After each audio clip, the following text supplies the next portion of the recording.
Hello, hello, fearless listeners. Are you ready for another episode of Let Fear Bounce? It's the podcast that's all about conquering challenges and facing our fears. I'm your host, Kim Langling, and each week we'll dive into inspiring stories, expert insights, and practical tips to help you turn your fear into your greatest ally.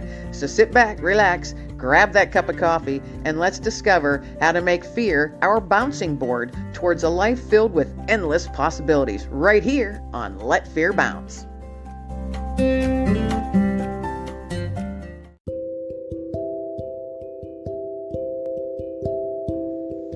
Have you asked yourself who's going to take care of your pet should something happen to you? Well, I've got an answer for you. The Do-It-Yourself Pet Estate Will Kit that gives you peace of mind that your family pet will be cared for when you are no longer physically able to care for them, with easy step-by-step instructions that guide you through the task of completing forms necessary to add your furry loved one to your existing will. Visit KimLanglingAuthor.com to find out more.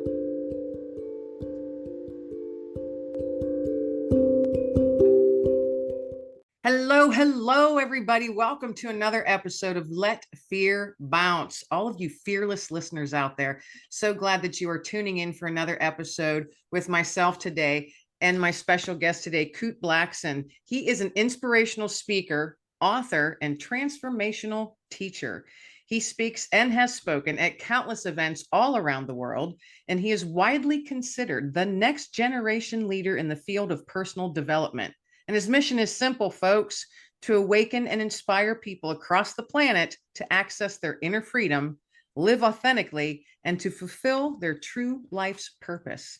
Now, he has a book that we're going to talk about today, and I'm excited about it. It is called The Magic of Surrender, Finding the Courage to Let Go.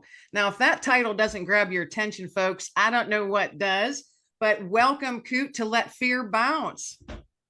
Thanks for having me. I've been excited about this because the title of your book, The Magic of Surrender, Finding the Courage to Let Go. Now, goodness, isn't that hard for a lot of people to do throughout their lifetimes? Letting go. So share a little bit about how this book came about. This was not the book that I thought I was going to write.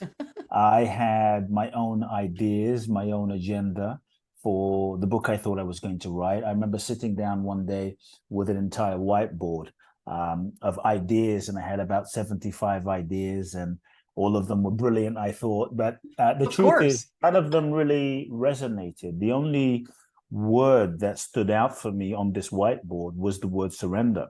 And I had a lot of resistance to it because I thought it was an important topic, but there's so much resistance to this idea or misconceptions about this idea of surrender. And so I had to surrender to the book about surrender, move through my own resistance. And when I did, I felt as though there was a book that was seeking to be written. And my job was just to sort of say yes to it and allow it to come through. And that's when the magic began to happen. And so, look, I think there's many misconceptions about this idea of surrender in our culture today. This idea that surrender is weak or surrender is passive. This idea that surrender means giving up. The idea that surrender means waving the white flag or doing nothing, or if you surrender, you're going to get left behind, you're going to be taken advantage of, you're going to be a victim, you're going to be a doormat. If you surrender, you won't manifest your goals, dreams, and desires. And I'm actually saying, well, what if you actually understood the real essence of surrender? And if you really surrendered, what if you didn't get less in life, but what if you actually got more? More than you could have planned, more than you could have intended, more than you could have visualized, more than you could have affirmed from the lens of your sort of logical personality and conscious sort of intention. And so for me, surrender is a letting go of control, or I would say the illusion that we are in control in the first place. Surrender is when we stop trying to force and manipulate life to fit our limited idea of how we think it should be and who we think we should be. Surrender is when we take the limitations off of life and we're open and available to life showing us. And so that's, I think, the magic. I think when we truly surrender, we are fully available to the infinite possibilities of life. And so, I think that surrender is perhaps the most powerful thing that we can do. I think that surrender is the real key to the next level of our lives. Surrender is the password to freedom. If I look at all of the powerful, amazing, inspiring people throughout history, Jesus, Buddha, Mother Teresa, Gandhi, Martin Luther King, Mandela, at some point, they got to the point in their lives where they all surrendered themselves. They got to the point in their lives where they surrendered themselves to the divine, to the universe, to that purpose that was bigger than themselves. They surrendered themselves to their soul's intention, or that deepest impulse that was seeking to express through them. And in that surrender, in that letting go of who they thought they should be and how they thought their life was going to look, in that surrender, I think all of them got to the point where they transcended their human limitations. In transcending their human limitations, they tapped into another dimension of life, another dimension of potential. And that's when life began to express through them. That's when life began to use them in ways that were miraculous, And so I think it's when we surrender that the magic happens. And so that's why, for me, the book is called The Magic of Surrender, in that if you want more magic in your life, and by magic, I don't mean hocus pocus, I mean like more abundance, more joy, more love, like that which is beyond our mind's capacity to imagine. If you want more magic, you have to surrender, and the degree to which you surrender is the degree of magic you'll experience. And so that's the essence of the book. But one thing I will add is, I would say the book was partially inspired by my life, but also partially inspired by, in 2016, the end of 2016, my mother who was the person I loved the most, she was diagnosed with stomach cancer. And that was very, very, very difficult. I loved her so profoundly. And so to know and understand that I may never see her again was so hard. And so I began flying. I live in Los Angeles. So I began flying from LA to London, where my mother lived, literally every month for a week to be with her, be in LA for 3 weeks, fly there for a week, come back for an entire year. And what started out as, I would say, the worst year of my life ended up being the best year of my life, because I just got to spend all of this time with my mother. It was so humbling. And after about 7 months during this process of just taking care of my mother, we were in the hospital, and the doctors finally said, look, there's nothing else that we can do for you. Get your affairs in order. You're going to die. And, the moment hit me really deeply, really profoundly. And I looked my mother in the eyes. And this is where I see, looking back, that the seeds of the book were planted. I looked my mother in the eyes, and I asked her 2 questions. The first question I asked my mother was, are you afraid? Like the moment is coming. It's one thing to be cool and well when everything is fine and going your way, but in the face of your mortality. And my mother looks me in the eyes and she said, I'm fine. I'm well, because I'm not afraid, because I know I'm not this body. This body is just a temporary vehicle for my soul. And this body will die, but my soul, what I really am, will not die. And so I'm not afraid. I'll be with you from the other side. And then I looked my mother in the eyes. I wanted to be a good son. And so I looked her in the eyes and I said, basically, look, what can I do for you? What do you need? What can I do for you in your final days? Like, where do you need to go? What can I buy you? And she looks me in the eyes and she says, there's nothing that I need and there's nothing that I want. The only thing that I need and the only thing that I want is what God wants for my life. And in that moment, I saw that she was in complete and utter peace. I saw that she had let go. I saw that my mother was living and demonstrating, without me knowing, living and demonstrating complete surrender. She wasn't attached to living. She wasn't attached to dying. She was open to the highest unfolding of her life and her soul's journey. And in that, she was free. she was in total peace. And that's when I saw the power of surrender. You know, sometimes you think surrender is like in the Himalayas and on the mountaintop or on the yoga mat, but in the face of a very real, raw situation, I saw that surrender is what provides freedom. And so What a that's how the book powerful came about. picture. What a powerful picture that you just painted with your Yeah, words. yeah, Very powerful. And I appreciate how you described your mom as it was her highest unfolding. Yeah, that just gives you goosebumps. And you know how blessed your mom was to have you there, and how yeah, blessed she was to just know, just yeah. down in her soul, all is well. Yes, You know, yes. how amazing, and what an amazing blessing that you were able to be with her and she was able to share that with you. My goodness. Oh, brings tears to my eyes. Goodness gracious. My mom is still living. Told you it brought tears to my eyes. My mom is still living, but we went through a very rough spot with her last summer, and she was in Mm, intensive care with heart issues. mm, Very rough spot. And at the time, we were still only allowed one person in to see her at a time, you know, still very strict restrictions in the hospitals. So I went in and spent, you know, my 10 minutes that they allowed me. And we weren't sure that she was going to come home or go home. You know what I mean? And so I was talking to her and she just looked at me and she calls me Kimmy. And she says, Kimmy, I'm not sure I'm going to leave this room.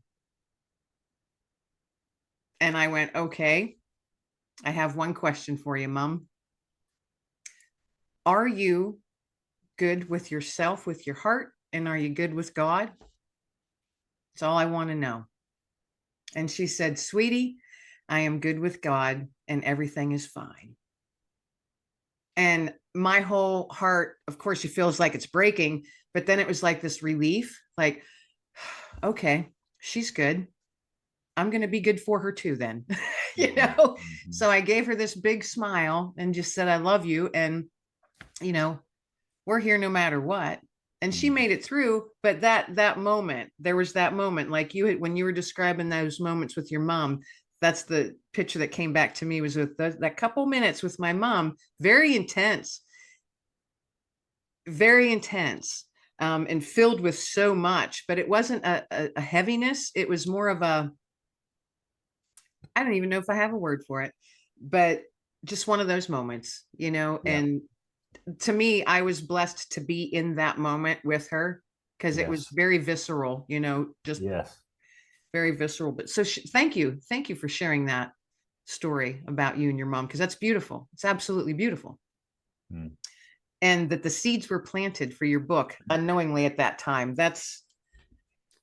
I love being able to look back and see how those stepping stones were put out for us, Mhm. because you might not understand it or even see it when you're in the midst of your journey, and then you look back and go, oh, now I get it.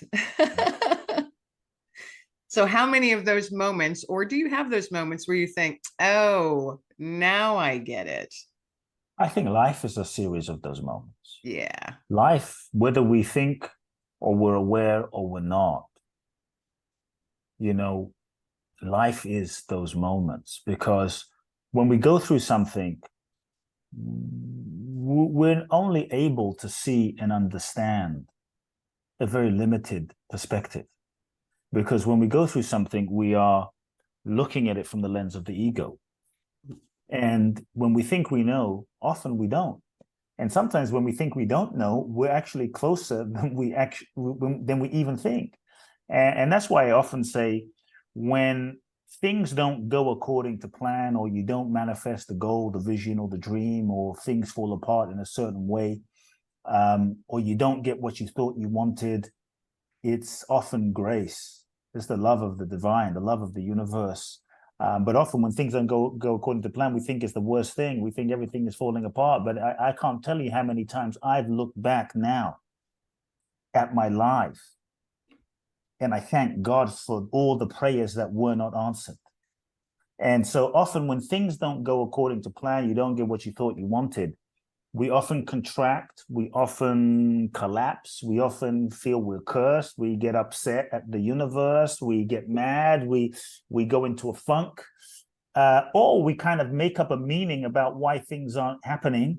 Oh, it means I'm not enough. It means, the world is a bad place. It means this, it means that, which often it means none of those things, but we make up a limited interpretation from the lens of the ego. And so I tell people that part of surrender is when things don't work out or go according to plan, step back. Don't assign meaning. Like, it doesn't have to have any meaning, because the meaning we make is often limited and a projection of our conditioning. So if you are willing to step back and instead of making up a story about it, get curious. To me, curiosity is a key element of surrender. Curiosity is when you're willing to say, I don't know why this is happening, versus, oh, this is why this happened. This is why this is not happening. Now we've limited life. And now from that limited perception, we go through life rather than saying, I don't know why this is happening. I don't know why this person didn't do that. I don't know why I don't know. And in that I don't know, there's shall we say, there's an openness. In that openness, there's an availability for life to reveal itself. And so part of surrender is, it's a different paradigm. It's the willingness to allow life to lead you. I think so often we've been trying to push life in a certain direction rather than allowing life in its infinite intelligence to lead us and show us. And if we're willing to allow life to be humble and to be curious, we will start seeing that life has a rhythm. Life has a sort of vibe. It has a cycle. It has a flow, a natural flow. Oh, it's kind of, things are flowing in this way. The challenge is often we try and make the flow. It's no different than going to the ocean, going to the beach and saying, you know what, I'm going to make a wave. How the hell do you make a wave? Waves are just happening. And so life is like an ocean. It's kind of flowing. If you look at the best surfers, they don't make waves. They go to the ocean, they get their surfboards, and they kind of lie on the surfboard and they feel for the sort of undulation of the ocean, and then they catch the wave. And so I kind of think that's more of what life is, in terms of like being curious, being available, letting life show you, letting life guide you. And I think, and so for me, there's a certain question that we can ask ourselves, right? The question we're kind of trained to ask ourselves is, what do you want? Know what you want, get clear on what you want, got to figure out what you want. You got to know what you want in order to get to where you want to go. And I think that is an old paradigm that's slightly limited. Doesn't mean, because what I found is at some point, we've all had the experience where maybe you achieved what you thought you wanted, only to then realize that what you thought you wanted was not what you really wanted. It was just what you thought you wanted based on who you thought you were. And often what we think we want and our goals and dreams can be projections of conditioning, projections of unmet needs from childhood. Oh, I want the house, I want the this, I want, nothing wrong with those things. But for me, there's a different question to ask that we need to ask ourselves. It's a bigger question. It's a surrender question, which is more about, what is it that life is seeking to express through me?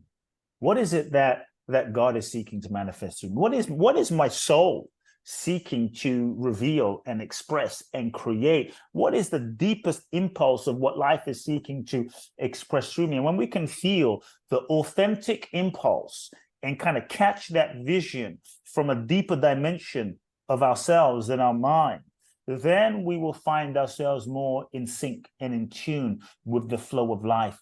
And that's when the magic happens. And so, I think that when things don't go according to plan, often in the moment, it may not make sense. But when we look back, it's in retrospect that we're able to connect the dots and understand, I see why that needed to not happen, so that I could go there, so that I could learn that lesson, so that I could then come over here and I wouldn't be where I am. It's, I think of Mandela, Nelson Mandela. We all know Mandela, 27 years in prison.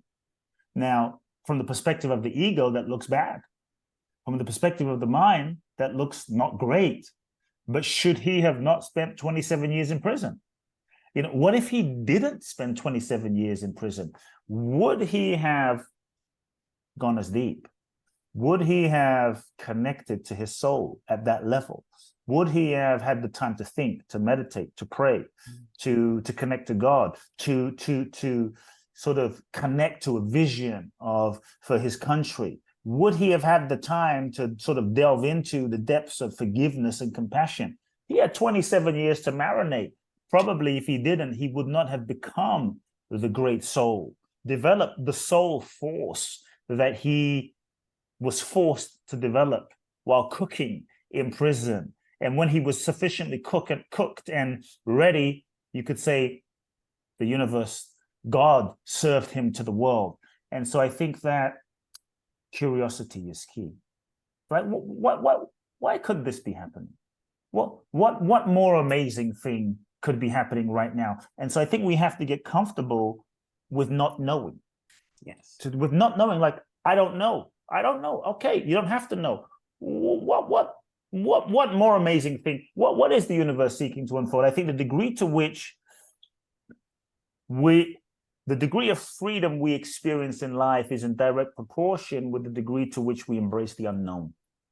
And our ability to embrace the unknown is where the magic is, you know? Yeah, I agree. A few years ago, I was in that spot where it was like, okay, did not see this coming, did not see my life just being flipped upside down right now. Yeah. So I gave myself 24 hours to be angry at the world. And I did a really good job for those 24 hours of being angry. I did well. But then I thought, after that, I woke up the next morning and said, all right, Kim, what are you good at? What are you passionate about? And where's your soul telling you to go? And I thought about it. So I'm going to do what I'm good at, which was I love public speaking and I love writing. And I thought, how can I make that work? And then it was like, I don't know, but let's find out. My curiosity kicked in. I started doing research and said, all right, this is what I'm going to do. And that's what I've been doing for the last 3 years. Nice. But not everybody gets to that point. I think fear holds them back, because that's actually how the name of my podcast was born. Was that day I said, no, Kim, you're going to armor up, and all those poison darts and poison thoughts coming from yourself and the media and everybody else around you telling you, you can't do this, you can't do that, you can't. I'm like, those are going to bounce. I'm letting fear bounce. And then when I thought of doing a podcast, I'm like, well, that's what I'm going to call it. Let fear bounce. Don't let it land on you, folks, because it's just going to drag you down. Yeah. Like you were saying so many times, that's when the magic happens. Your eyes are opened and you see things and recognize things that you never noticed before. Yeah. And it's such an amazing feeling. I mean, it makes your heart just want to fly. You just want to fly, Yeah. I think in terms of fear, I embrace fear. People sometimes think, oh, I have to be fearless. But I think that if you don't have fear, if you don't feel fear, if you don't face fear, likely, especially when you think of your dreams and goals and visions, I would say that likely that your goals are too small. You're playing too small. And the fact that you have a dream and it makes you a bit scared, to me, that's a sign that you're going in the right direction, because that's a sign that you're going in a direction that you've never been before. You're doing something you've never done before, which is going to require more of you than you tapped into up until this moment. And so that's growth, that's evolution, because there's no fear when you think of like waking up from your bedroom and going to the kitchen. There's no growth there. But when you think of the dream and goal, I'm a little afraid. Great. To me, that's a sign that you are expanding outside of your comfort zone. So I often tell people, fear is not the issue. Your relationship with it is, the power you give it is. And so fear is often like excitement without breath and awareness. And so if you can just breathe into the fear and embrace the fear and use that fear to just stay alert and take the step anyway, which is obviously what courage is about, then that's how you grow and that's how you expand and that's how you transform the fear, into more power, into more energy. And so Yeah, it's exciting. But when we stop breathing and when we contract and we focus on ourselves and the worst case scenario, the excitement can turn into fear. And so I tell people, like so many of the things that I've done in my life, I left London when I was 18. My father had a church. I was supposed to take over my father's churches. He had 300 churches in Ghana, West Africa. I was ordained. I started speaking when I was age 8. I was ordained at 14. I left at 18, left everything behind. I was terrified. I was terrified having the conversation with my father to tell him I'm forging my own path. And so I think even if you're terrified, that's not a reason to not take the step. And to me, that's part of what surrender is embracing it all. Surrender is embracing everything, all of your feelings, welcoming them, and focusing on the commitment that is bigger than the fear.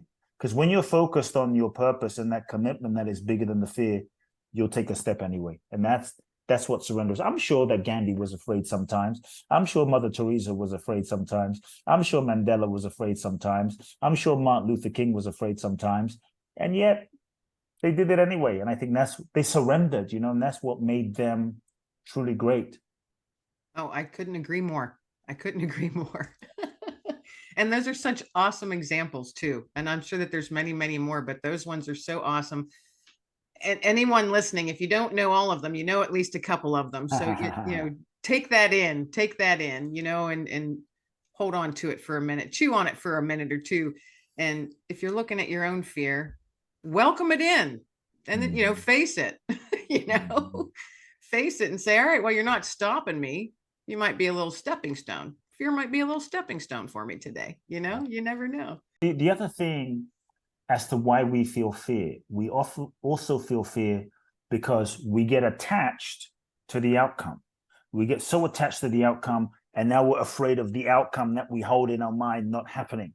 So I think it's important. Part of surrender is you feel the commitment, you feel the desire, and then you catch the vision. You go 100%, you commit to the process, because if you're committed to the process, not just the outcome, then it's no longer about achieving it or not achieving it. Then if you're committed to the process and the growth and the learning along the way, then no matter what happens in terms of the outcome, you're always winning. So long as you're growing and evolving, you're always winning. And so fear drops away when you're in the process more than attachment to the outcome, And then also we often experience fear that's unnecessary when we project into the future. We make up negative future fantasies about all the things that might happen, could happen, possibly may happen, but may never happen. And we freak ourselves out about the things in the future that haven't happened yet.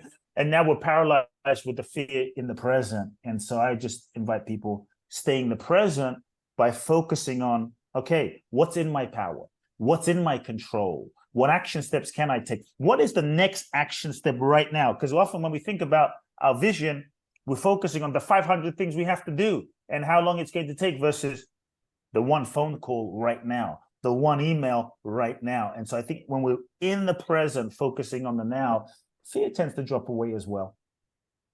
I agree because I've been there and I've recognized it. And that's the point where I know for myself, when I was able to recognize it, I was just like, the angels sang, because that was a big one for me, that I was able to recognize that. And I'm going, okay, all right, Kim, we're going in the right direction. Let's rock on. You get all excited.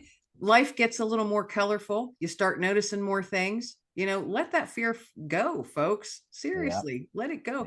Yeah. I often think people that hold on to their fear, or like you were just explaining, all of those what ifs, what if, you keep hauling those around in that big old bag on your shoulder. Just think of how much actual life you're missing. You're missing out on so much. And life is too short to miss out on so much. Goodness, what an awesome conversation this has been. I've enjoyed it. So tell folks where they can find your amazing book, The Magic of Surrender, Finding the Courage to Let Go. You can get the book, The Magic of Surrender, on Amazon. Go to Amazon, get the paperback version, find it there. The paperback has some updates. If you want to also know more about my work, you can go to my main website, Kute, K-U-T-E, kuteblackson.com.